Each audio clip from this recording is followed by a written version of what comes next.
É, hoje nós vamos falar sobre um tema aí. Bom dia, Lucas. Bom dia, Irma, que entrou por enquanto aí. Sobre um tema em que muitas pessoas vêm me perguntando e pedem a minha ajuda, o meu apoio para como que nós podemos ajudar outras pessoas no nosso mundo, no cotidiano, né? Porque muitas vezes nós temos muitas pessoas à nossa volta que precisam de ajuda e a gente não sabe como ajudar, né? Então, hoje o nosso tema vai ser esse. Eu sou Lineu Carvalho, sou fundador da Insight Desenvolvimento Humano e a minha missão é ajudar terapeutas a conseguir transformar 9 a cada 10 clientes atendidos. Hoje nós temos formações online com participação de 3 países, né? Pessoas do Japão, pessoas da África e do Brasil, pelo Brasil inteiro. Na psicoterapia e hipnostempo nós ensinamos e ajudamos as pessoas a desenvolver essas habilidades para que elas possam ajudar outras pessoas de uma forma cada vez mais efetiva. Hoje, no nosso tema, é muito importante que nós tenhamos a consciência sobre os limites e as fronteiras. Por que é muito importante termos essa consciência sobre como ajudar as pessoas, não só por efetividade, mas muitas vezes nós passamos dos limites e das fronteiras. Muitas vezes, sempre eu trago essa reflexão em que saber ajudar pessoas, não necessariamente isso está ligado com nós fazermos o que nós achamos que é o melhor para nós. Às vezes, ajudar a pessoa é nós nos colocarmos no lugar do outro e perceber que talvez aquele tipo de ação é melhor para o outro, mesmo que talvez para mim no primeiro momento não seja um pouco desgastante, Por exemplo, né, sempre utilizo isso na definição em que ajudar pessoas nem sempre ajudar é ajudar. Às vezes, passar a mão na cabeça não é o melhor ato de ajudar. Muitas vezes nós vemos isso muito com os filhos, né? Onde que um filho faz um determinado comportamento e nós passamos a mão na cabeça dele. E muitas vezes ele vai deixar de aprender porque se passou a mão na cabeça, compreende? Por exemplo, vamos falar que tem uma pessoa que está na rua chorando, deitado lá na sarjeta, sentado na sarjeta numa calçada, por exemplo, e está lá chorando, pedindo aos prantos. Enfim, alguma coisa aconteceu, talvez, vamos falar que o namorado dela rompeu com ela, um exemplo. E eu pergunto se ela quer ajuda. E talvez nesse momento que eu pergunto se ela quer ajuda, ela fala que no momento ela precisa ficar sozinha. E naquele momento eu quero forçar ela para tirar ela de lá, daquele estado. Eu quero consolar ela, mas aquela pessoa não precisa de consolação. O primeiro passo nesse sentido é em que nós possamos estar disponível para as pessoas. Mas estar disponível para as pessoas significa em que eu estou ali ao lado e sempre a minha mão vai estar estendida, mas é uma escolha dela no momento de pegar ou não na minha mão, compreende?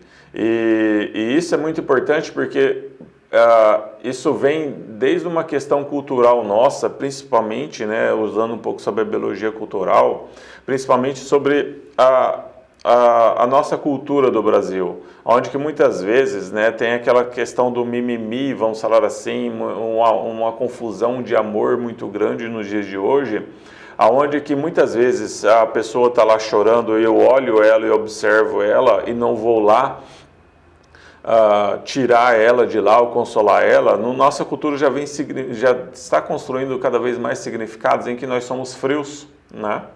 E talvez aí nós podemos trazer a comparação com os europeus nesse sentido, porque num olhar em relação ao aprendizado, não necessariamente eu passar a mão na cabeça significa eu ser frio.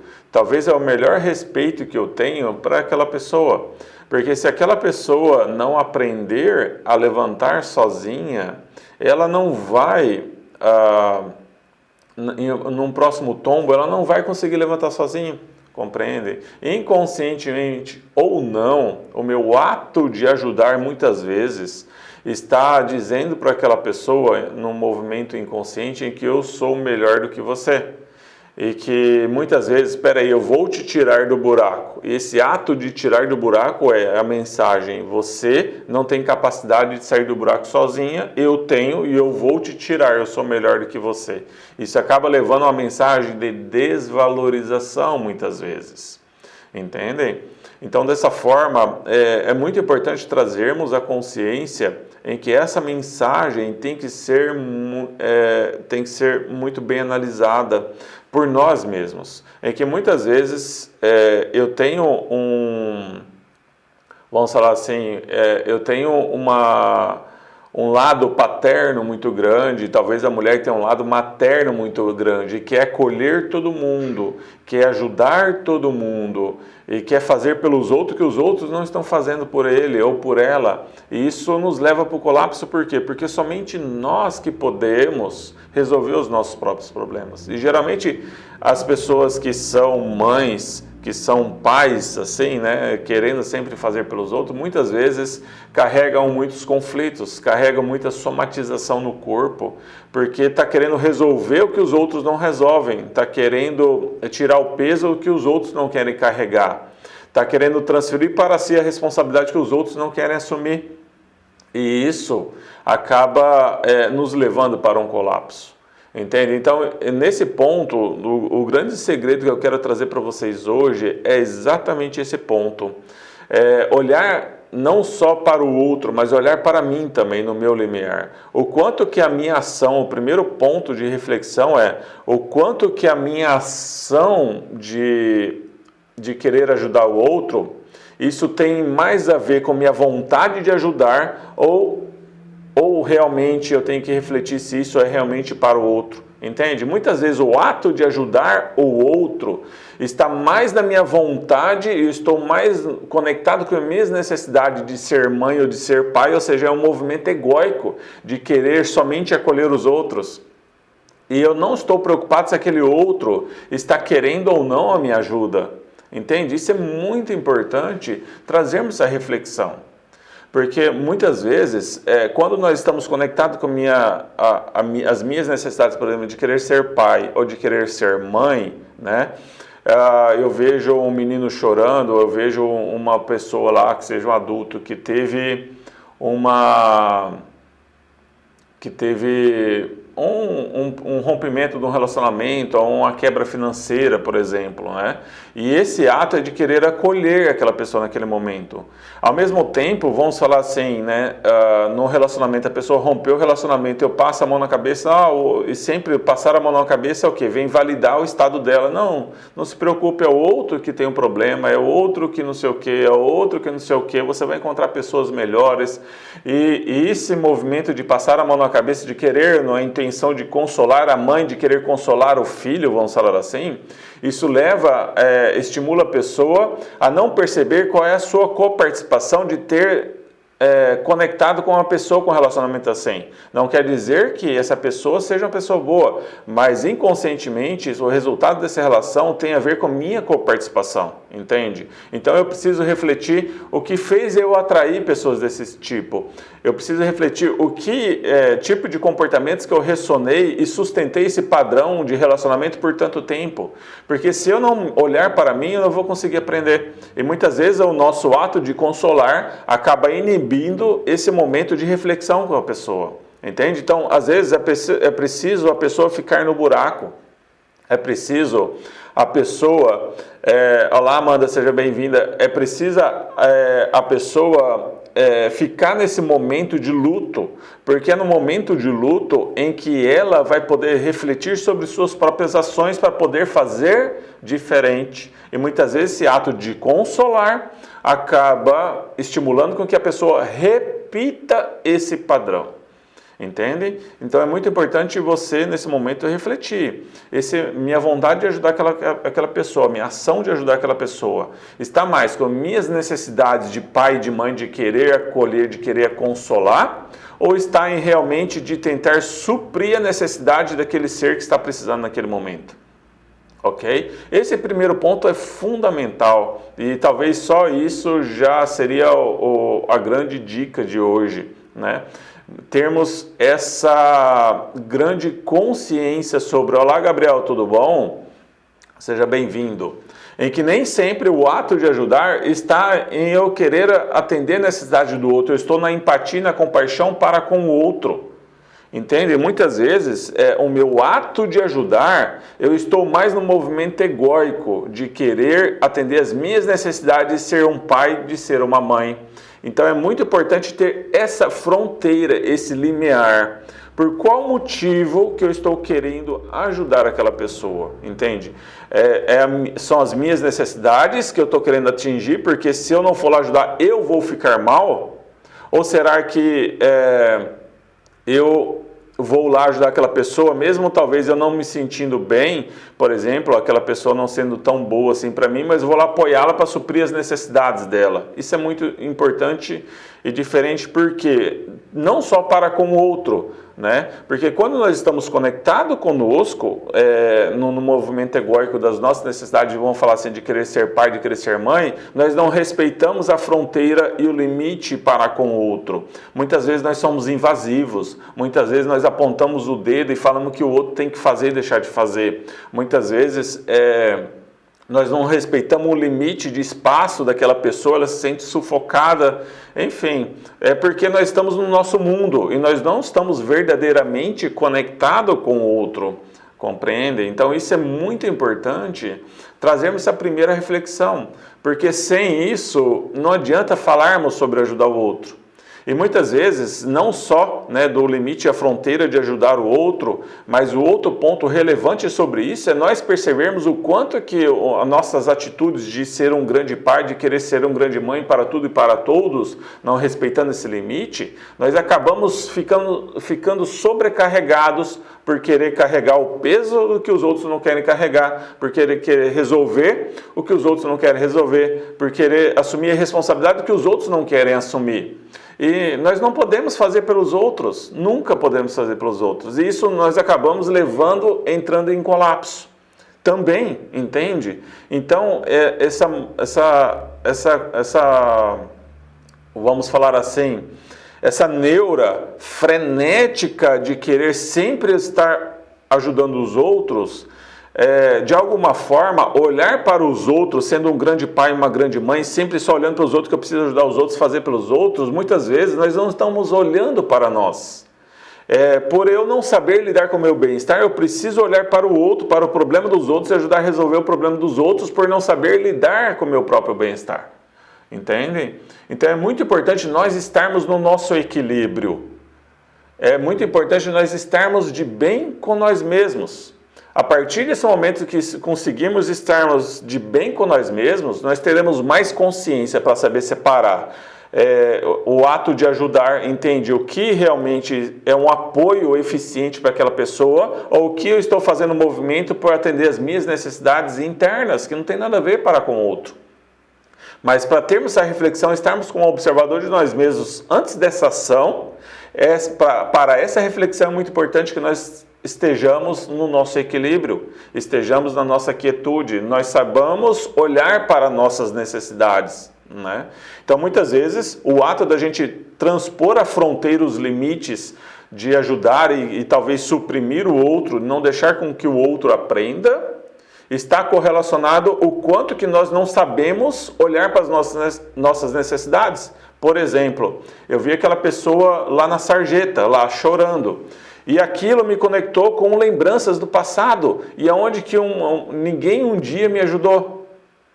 E naquele momento me vem um sentimento de angústia, me vem um sentimento de desespero, e aquilo vai me tomando conta de mim, e eu vou lá, invado aquela pessoa, por eu não saber lidar com o meu sentimento. Então, primeiro eu preciso parar e separar. Peraí, não, aquilo foi eu que vivi, aquela angústia foi minha. E agora aquela pessoa talvez nem está sentindo angústia, aquela pessoa talvez está conectada com um choro de alegria, por exemplo. Mas é uma interpretação minha através das minhas necessidades. Entende? Então é muito importante esse primeiro passo. E depois, com essa consciência, eu consigo ter esse limiar da fronteira, né, do ajudar o outro, apoiar o outro e até onde é o meu limite. E aí sim eu terei muito mais clareza que nem sempre ajudar é ajudar. Como eu já falei um pouquinho lá antes, às vezes, né, muitas vezes, o nosso ato de ajudar, eu estou limitando ou suprimindo aquela pessoa. Entende? Porque eu sempre trago muito exemplo como os filhos. Porque muitas vezes nós filhos, né, se nós tivéssemos recebido mamadeira 24 horas por dia, toda vez que chorássemos, nós teríamos a mamadeira na boca, nosso pai e nossa mãe trariam mamadeira. Chorou mamadeira, chorou mamadeira, chorou mamadeira. Se toda vez que nós chorarmos, os nossos pais nos colocar quando a mamadeira, nos alimentar para suprir nossas necessidades de fome, a gente vai aprender a fazer comida? Não vamos aprender. Entendem? Então, nós vamos aprender muitas habilidades quando a água bate na bunda. Entendem? Então, é muito importante nesse primeiro ponto, revisando, em que o ato de ajudar, primeira coisa, eu preciso estar de bem comigo mesmo, eu preciso estar no meu equilíbrio, preciso perceber e separar o que é da história do outro, o que é minha história, para que eu consiga estar em equilíbrio, porque muitas vezes nós misturamos as nossas necessidades, as nossas dores com as dores dos outros. Entendem? Então, o primeiro passo, eu preciso estar na minha quietude, preciso estar no meu limiar de equilíbrio. Eu preciso aprender a cuidar do meu bem-estar e separar. O segundo passo, a partir disso, eu consigo separar a fronteira. Peraí, eu estou indo para apoiar o outro realmente, porque o outro está precisando, ou porque eu preciso me ajudar através do outro? Porque eu não sei olhar para mim, eu preciso ajudar o outro a me sentir bem. Então, esse é o segundo ponto de reflexão nesse sentido. Né? Mas nesse ponto de reflexão eu só consigo refletir se esse momento de ajudar o outro realmente é através das necessidades dos outros, para suprir a necessidade do outro ou a minha, se eu estiver na minha quietude, saber separar o joio do trigo, saber separar o que são as minhas necessidades, o que são minhas dores e o que é a dor dos outros. Esse é o primeiro ponto e, como eu falei, esse grande, né, culturalmente também envolve questões culturais de querermos ser um pai, ser uma mãe além dos nossos limites. E o terceiro passo nesse ponto, né, vem a ser exatamente como eu falei, em que nem sempre ajudar é ajudar. A questão aí vem o passo, né, de como ajudar as pessoas. E isso é muito importante, que nem sempre ajudar é ajudar. É como se nós dessemos sempre a mamadeira para o nosso filho e nunca vai aprender a fazer comida. Então, se a pessoa teve um problema com o rompimento, né, ela entrou no caos com o rompimento do relacionamento ou uma quebra financeira, enfim, nós temos que saber o limite em que, às vezes, ela precisa entrar no caos. Entende? Ela precisa aprender a lidar com essa situação. Porque se ela própria não aprender a lidar sozinha com essa situação, muito possivelmente, numa ação futura, ela vai cair no mesmo buraco. Então, é preciso nós termos essa consciência e respeitarmos na empatia e na compaixão a reinvenção que aquela pessoa precisa ter através dos seus próprios comportamentos. Ela precisa assumir as responsabilidades das consequências dos seus próprios comportamentos. Entende? Então, ele tem que separar um pouco em que muitas vezes a gente quer consolar a pessoa e nós estamos abstraindo ela dela assumir a responsabilidade sobre suas próprias consequências. E aí eu não sei por que o meu filho depois, por exemplo, ele bateu na menina mais nova. E aí eu fui lá e passei a mão na cabeça dele, jogando a culpa sempre que realmente a sua irmã estava errada, e não explico para ele que bater é errado, por exemplo, e ele tem que assumir essa consequência, talvez um castigo, talvez, enfim, né? E aí, muito possivelmente, eu passando a mão na cabeça dele, só jogando a culpa para a filha, para a irmã dele, né, para outra menina minha que está errada, ele vai repetir esse padrão. entendem? E isso acontece, é uma construção cultural, isso é cultural. Então, esse ponto é muito importante, nós termos a consciência sobre o ponto da responsabilidade. Estar no buraco é a melhor consciência que podemos ter, porque a única alternativa que sobra é sair do buraco, entende? Só preciso abrir meus olhos para perceber como que eu vou sair do buraco. Existe um gráfico da curva da mudança, em que nessa curva da mudança, né, primeiro ocorre um evento, um colapso, a gente paralisa, depois vem uma energia que nos conecta com a raiva da não aceitação, depois essa energia vem para um processo de barganha, e nós entramos no nosso poço, que é o luto. O luto não necessariamente pela perca de alguém, mas o luto de nós voltarmos para o nosso momento embrionário, para renascermos para o novo. Então o processo do luto ele tem que ser contemplado. O processo do luto ele é valoroso, porque é ali que a gente renasce, é como se fosse um processo embrionário para nós renascermos para o novo. Então nós temos que aprender também, separar um pouco culturalmente, que o processo do luto ele tem que ser vivido. Se é o processo onde que a pessoa tem a oportunidade de introspectar, tirar energia para o externo e trazer energia para o interno, para ela se colocar como observadora dela mesma e perceber o que eu posso fazer diferente a partir de agora, entende? Se ela não gerar essa reflexão, ela não vai aprender, ok? E o quarto ponto nesse aprendizado há uma pergunta da Irma aqui, mas quando saber a melhor altura para ajudar e quando estamos a exagerar nessa altura? A Irma, já eu respondo a sua pergunta, né? Eu acredito que você deve ser da África, né? De Angola, seja bem-vinda.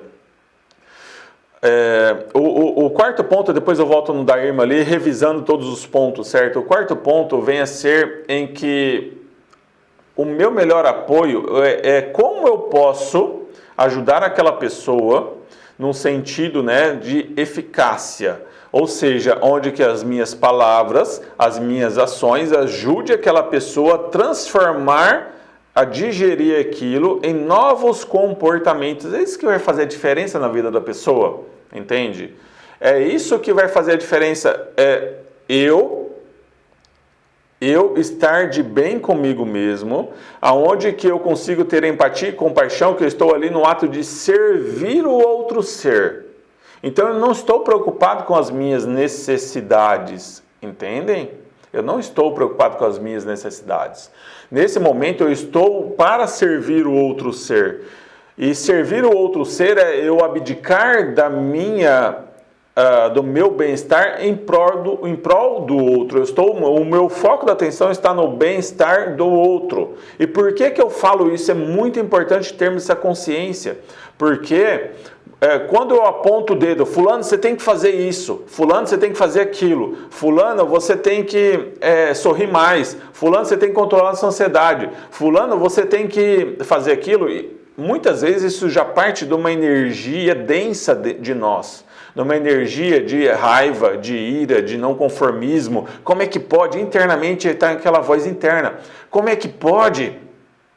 Aquela pessoa está caindo de novo nisso. Ah, meu Deus do céu, vira essa página, vai. Internamente, nós estamos mais conosco também. Porque eu estou numa energia de querendo mostrar que eu sei o caminho. Eu estou numa energia de superioridade. Eu estou numa energia de desvalorização do estado no qual o outro não sabe lidar com a situação, compreende? Porque eu sei...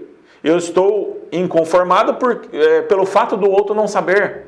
E essa energia interna faz eu apontar o dedo. E você tem que fazer isso, você tem que ser assim, você tem que fazer aquilo. Você é na margem esquerda do rio, tem que ir para a margem direita do rio. E assim, terapeuticamente falando, é a nossa cultura do especialista. O especialista detém lá uma capa de super-herói e aponta o dedo para o que o outro pode ir. E ele está mais com ele do que para com o outro. Quando eu abdico, né, do meu bem-estar e estou ali realmente para servir o outro, ou seja, nem sempre... Vamos falar. Imagine que eu aponto, por exemplo, você tem que... fulano, você tem que controlar essa ansiedade. O que é mais eficiente? Apontar o dedo para ele e falar, você tem que controlar a sua ansiedade? Ou eu falar para ele, fulano, você para controlar a sua ansiedade, vamos lá junto, ó, vamos respirar profundamente. Isso, você então vai respirar profundamente e toda vez que você respirar profundamente, você imagine uma cor e talvez nesse momento você consiga gerar uma reflexão, será aonde que você mais sente essa necessidade no corpo? Que tipo de mensagem que essa ansiedade quer trazer para você? Quais estratégias você pode, vamos junto achar aqui estratégias para que você possa suprir essa necessidade. Percebe? O que é mais eficiente, eu apontar o dedo e cobrar que o outro tem que lidar com a ansiedade ou eu ajudar ele a construir um processo para ele conseguir aprender a como ele pode controlar a sua ansiedade? Faz total diferença. Então, quando eu aponto o dedo e mostro para o outro o que ele tem que fazer, eu estou mais comigo no movimento egóico de não aceitação em que o outro não consegue fazer isso. E todos nós temos as nossas falhas, todos nós temos os nossos buracos, como eu também tenho muitas coisas que eu não sei fazer. Então, nesse momento, eu tenho que entrar na compaixão e na empatia que todo mundo tem o direito de não saber algo. Isso nos conecta como humanos que somos. Entendem? Então, nesse momento, é muito importante em que eu perceba que ser eficiente não é apontar o dedo. Ser eficiente é eu pegar nas mãos e vamos juntos aprender a lidar com a ansiedade. Isso é apoiar. Não é apontar o dedo. Entendem? E quando a gente aponta o dedo, muitas vezes a gente nem para refletir, porque as pessoas não se transformam em apontar o dedo. Se apontar o dedo e falar o que é certo e o que é errado, transformasse todo mundo já teria o sucesso, todo mundo já sabia lidar com a ansiedade, todo mundo seria feliz, todo mundo teria um relacionamento perfeito igual dos filmes de Hollywood, não é assim? E nós não paramos a refletir por qual motivo que todo mundo não tem, se todo mundo já sabe a receita do bolo. A questão é que, biologicamente falando, nós não sabemos como botar em ação esses comportamentos, entende? Como construir, desconstruir esse padrão experiencial, né, biológico, que faz eu ter esse comportamento de não controlar a ansiedade, e como eu posso aprender um novo padrão biológico experiencial para transformar em comportamentos e ações num processo para eu conseguir controlar a ansiedade. É totalmente diferente. Entende? Então, voltando lá que a Irma pediu, né? Vamos voltar do primeiro passo. O que é importante para que nós possamos ajudar o outro, um grande segredo, para que possamos ajudar o outro de forma eficaz. Primeiro ponto, nós sabermos separar o que são as minhas necessidades internas biológicas e o que é necessidade interna biológica do outro. Porque muitas vezes eu que estou com tantas necessidades latentes, por exemplo, né, como eu utilizei o exemplo, eu vejo um menino chorando, né? Por exemplo, vamos falar que eu vejo o pai dando um castigo para o filho dele. E eu, sem entender o contexto, né, aquilo já me ferve, porque eu lembro que eu apanhava muito do meu pai, apanhava muito da minha mãe. E aquilo já me ferve e eu vou lá e ter ações e querer invadir o sistema daquela família e falar, você está errado, você está certo. Entende? Eu não consegui separar, porque aquilo é a minha experiência do passado. E não necessariamente isso tem a ver com a situação presente que está acontecendo ali. Então, o primeiro passo é eu conseguir separar. Peraí, isso que eu estou sentindo é meu? Ou realmente eu estou olhando para o outro que eu posso contribuir? Ok? E isso acontece, por que isso acontece muito, né? Porque nós não aprendemos a como cuidar do nosso bem-estar. E isso também tem somatizado com a nossa cultura do ajudar, aonde que nós temos que ser grandes pais, grandes mães, em que acabamos transcendendo o limite, sempre querendo resolver para os outros. Então isso é muito importante. O primeiro passo é isso, aprendermos a cuidar do nosso bem-estar para conseguirmos nos colocar como observador e separar. Para isso que eu estou sentindo é dor minha, isso tem a ver com a minha história, não tem nada a ver com a história do cliente. Para que eu consiga tirar o meu filtro, o meu óculos das minhas dores e possa olhar aquela realidade mais propriamente como ela é. Não do que eu estou interpretando ela através dos meus filtros, através das minhas dores. Tudo bem? Esse é o primeiro ponto. O segundo ponto, a partir do momento que eu consigo estar em equilíbrio e conseguir... Não, peraí, agora tem aquela pessoa chorando lá. Eu tenho que conseguir separar agora a fronteira, o limite de ajudar aquele ser. Porque muitas vezes aquela pessoa não está querendo a minha ajuda. E agora eu consigo separar o momento onde que a pessoa quer a minha ajuda. Aquele momento que a pessoa quer minha ajuda, aquele momento em que ela se abre e ela está procurando ô Lineu, como que eu posso curar a minha ansiedade? Ô Lineu, nossa, agora como que eu posso construir novos comportamentos e ações? E ela perguntou como, aí ela está aberta para o novo. Entende? Aí sim, talvez, irmã, é o ponto que você me perguntou. Quando ela pergunta como, me ajuda a como. Aí sim. Agora, falar, né? Me fala o que está certo e o que está errado. Você, talvez nessa fronteira, não é muito eficaz você ficar falando o que é certo e o que é errado, porque nós estamos num julgamento através das nossas percepções. E da mesma forma, quando a pessoa está querendo se justificar, olha, eu fiz tudo certo, eu sou muito certo, outro que está errado, o mundo que está assim, o mundo financeiro está assim, o meu pai está assim, e eu não tenho responsabilidade nenhuma, só estou transferindo a causa de eu estar assim para o externo. Entende? Então a pessoa está fechada nesse momento. Então nesse momento eu tenho o meu limite. Então, qual que é a fronteira de eu transcender, né, que a pessoa realmente quer o meu limite? É quando ela estende a mão. É o ato em que ela está querendo como fazer diferente, ela está aberta para o aprendizado e não sabe como. E aí eu posso apoiá-la. É o ato em que ela está querendo gerar reflexões sobre os próprios comportamentos. Não ver, nossa, percebe o que o outro tem. Sabe aquelas pessoas que ficam querendo... contar historinhas para ela mesma para justificar onde ela está, né? Então ela sempre transfere a responsabilidade para o outro. E nesse momento onde ela transfere a responsabilidade para o outro, significa em que ela está num momento muito dolorido ainda, em que ela precisa de ficar com ela mesma, entende? Então não tem muito, e quanto mais eu tirar a responsabilidade dela, mais eu estou favorecendo para ela ficar mais tempo em luto ainda e entrar num processo crônico de vitimismo. Então, eu só posso ajudar a pessoa quando ela me pergunta como eu posso fazer, ou como eu posso ter novas atitudes através da minha experiência, ou quando ela pergunta e quer refletir sobre qual é a minha coparticipação nisso. Aí sim eu posso ajudar, porque ela já está num processo de autorresponsabilidade, ela transcendeu o processo embrionário, entendeu? Ela está querendo se abrir para o novo, né? O que fez eu atrair um relacionamento assim? O que fez eu investir errado no mundo financeiro? O que fez eu fazer aquilo? Aí sim, porque nós não podemos mudar o outro, mas nós podemos mudar nós em relação àquela situação. Entende? Então esse é o segundo ponto em relação à fronteira.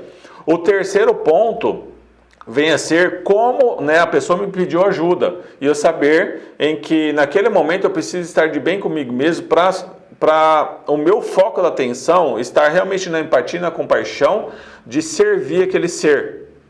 E naquele momento da empatia e da compaixão de servir aquele ser, significa que eu tenho que abdicar da minha relação de tempo para o meu ego e eu vou ali ficar atemporal, ficar ali disponível para ajudar aquele ser, dar as mãos para ele, ajudar ele a desenvolver essas habilidades.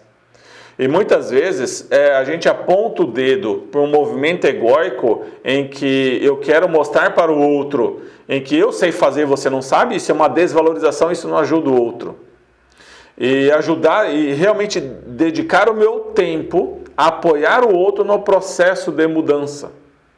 Entende? Então isso é muito importante, porque quando o nosso foco da atenção está no movimento egóico, onde é uma energia interna que me rege, como é que é possível, né? Internamente? O outro está lá chorando, mas como é que é possível o outro chorar? Eu já quebrei financeiramente 5 vezes e me ergui, como é que é possível ficar chorando? Levanta, seu fraco! Internamente está aquela energia interna. Entende? E isso eu estou mais comigo do que com o outro. Isso eu estou no movimento de desvalorização. Eu sei fazer isso, você não sabe. E você tem que fazer também. E essa cobrança, naquele momento vulnerável da pessoa, isso talvez suprima mais ela. né?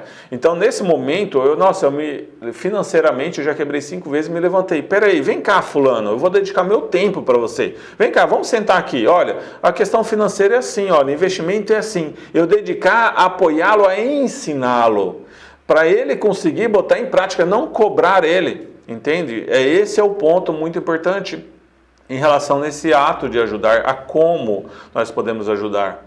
Tudo bem? Porque nem sempre ajudar é ajudar, né?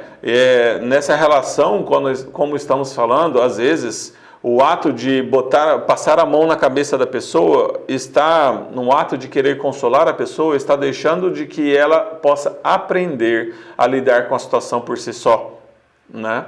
Se ela não está aberta, né, Lineu, como eu posso aprender isso? Significa que ela vai ter que chegar por si só. E muitas vezes, uma pessoa chorando lá, e ela não pediu minha ajuda, na nossa cultura do Brasil, não sei se em Angola é da mesma forma, nós somos julgados como frios. Mas nesse olhar, será mesmo que é frio eu respeitar o limite da pessoa e perceber que ela tem a mesma capacidade que eu tenho para aprender com a situação?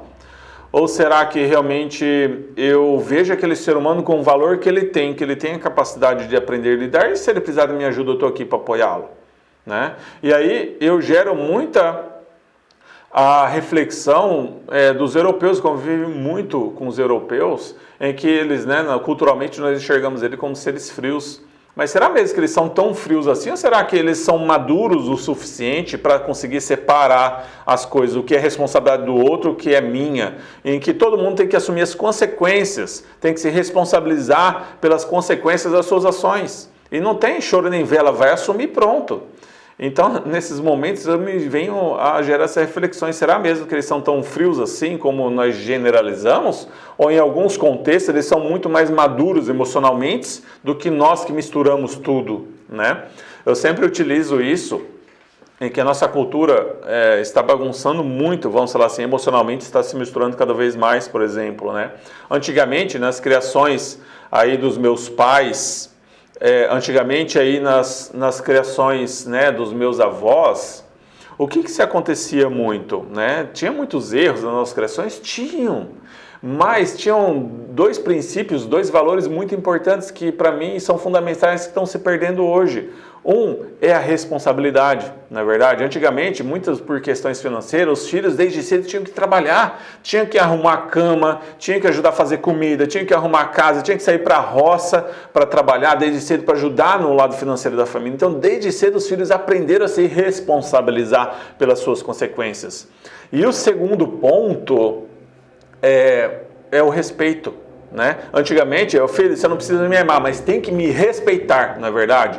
Então, responsabilidade e respeito eram princípios fundamentais. Não quer dizer que se fazia a melhor forma de criação, mas esses 2 princípios, esses 2 alicerces fizeram grandes homens e grandes mulheres.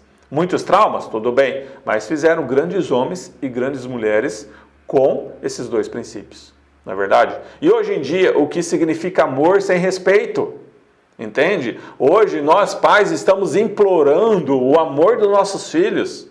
Nós pais estamos não mostrando para os nossos filhos as fronteiras, não deixando os nossos filhos se responsabilizarem pelas suas ações, não deixando nossos filhos levantar sozinhos os seus tombos para que eles aprendam a ser grandes homens, grandes mulheres, porque nós estamos suplicando o amor deles.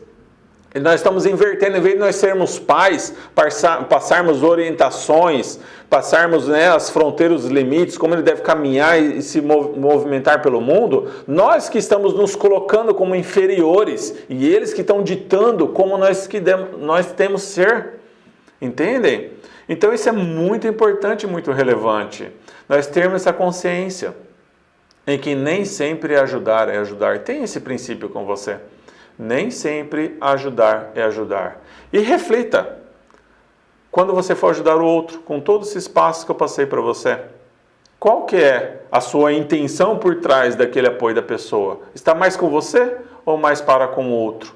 Né? Perceba como se você já tem filho, como você está criando seus filhos. Em quais momentos que talvez você tem que deixar ele assumir responsabilidade, tem que ter castigo, tem que ter algumas punições no sentido de regras em que ele tem que colher as consequências das ações.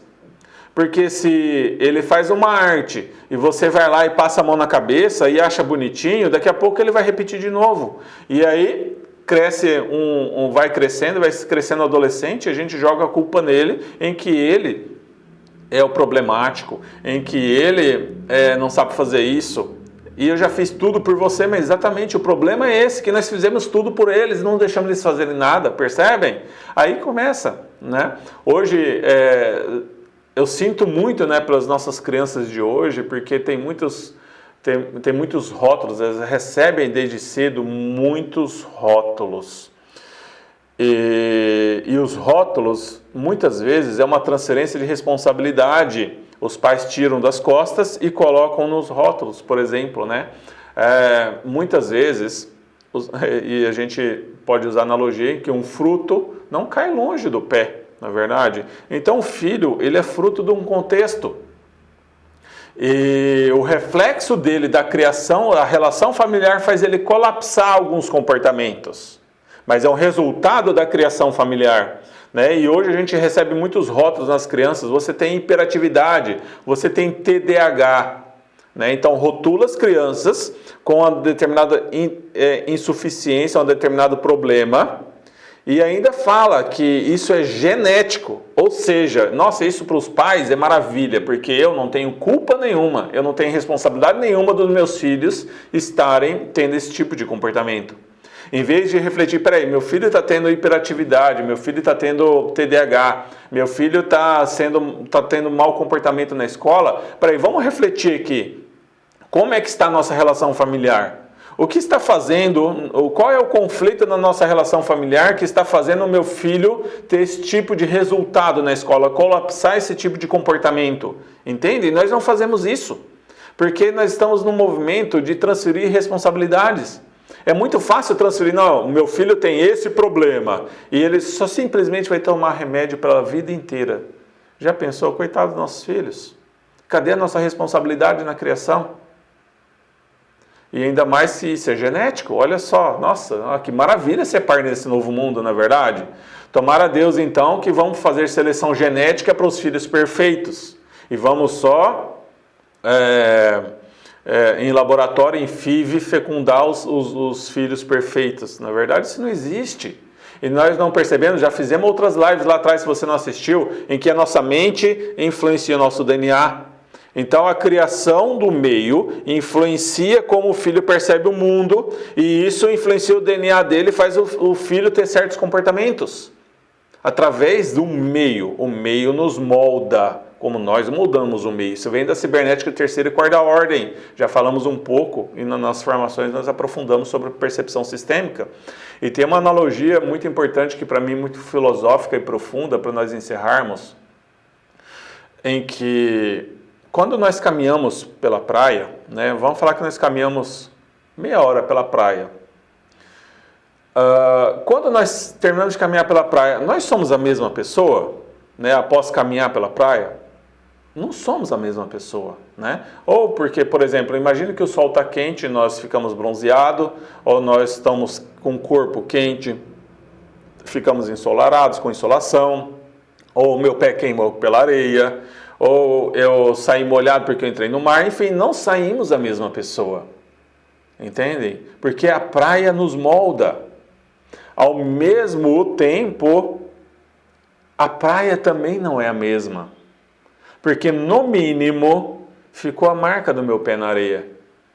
Entendem? Então, isso é muito profundo e bonito, porque é uma integração de todo.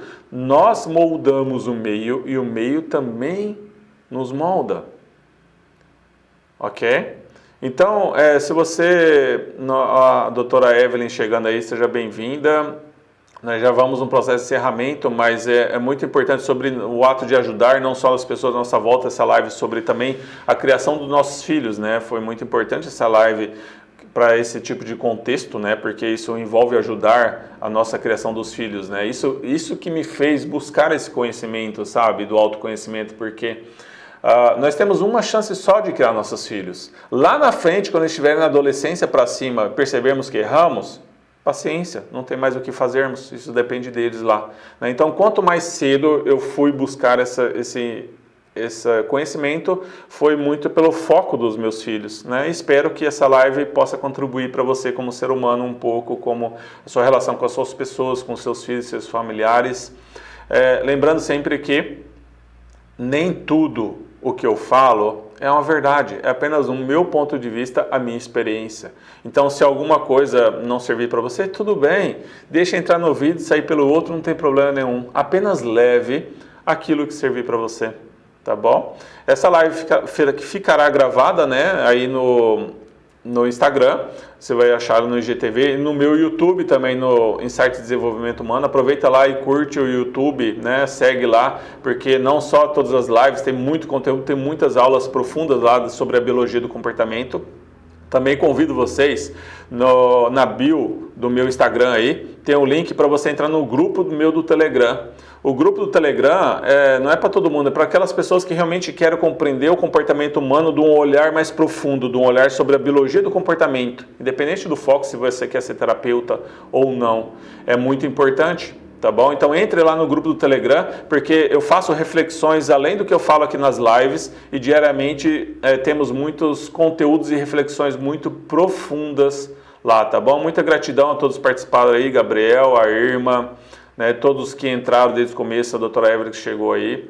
Muita gratidão a vocês, tenham uma ótima semana e espero vocês lá no grupo do Telegram, tá bom? E vejam os outros conteúdos. Tchau, tchau!